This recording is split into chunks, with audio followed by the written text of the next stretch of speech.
guddise hin beeku si malee tambiraa dubbise ijjitoo si malee nangartuu bareeda tanaafin jaalalee si argee gammada tanaafin jaalalee si argee gammada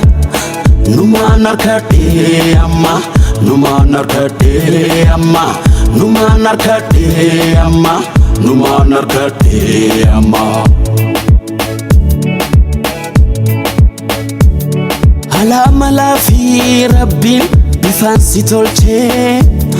abbaan kee gaarii lakkoon sila si dhalchee anaaf si jidduu dhufan dabalaa dadhabde gargar nu baasu gufuun jaalala namni ma dhabasa hirriba nam gargar baasu fi dadhaba namni ma dhabasa hirriba nam gargar baasu fi dadhaba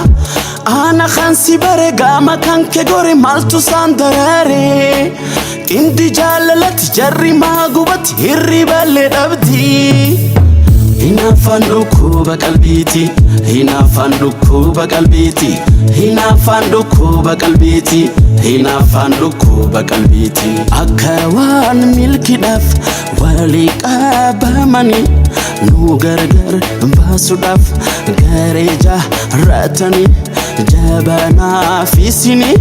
hundaa dhiheeffatanii amma eegalangaa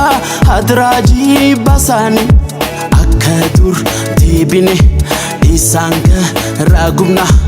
jaalala diiguudhaaf guddoon kaayyoo isaanii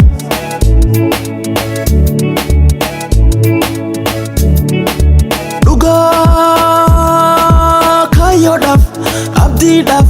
tabbabaana tabbabahuudhaaf wal tahuu qabna gargar fagaannaan jaalalti diina adda addaatti direen waraana waliif hubannee lamatti taanaan waliif hubannee lamatti taanaan jaalala jaalala jaalala sanuun injifanna jaalala jaalala jaalala sanuun injifanna namni ma dhabasa hirriba nam gargar baasu fi dadhaba namni ma dhabasa hirriba nam gargar baasu fi dadhaba ana kan si bare gama kan ke gore maltu sandarare indi jaalalati jarri maagubati hirriba le dhabdi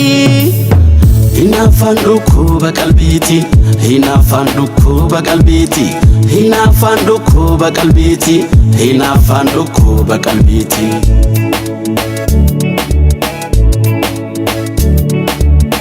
Fatala.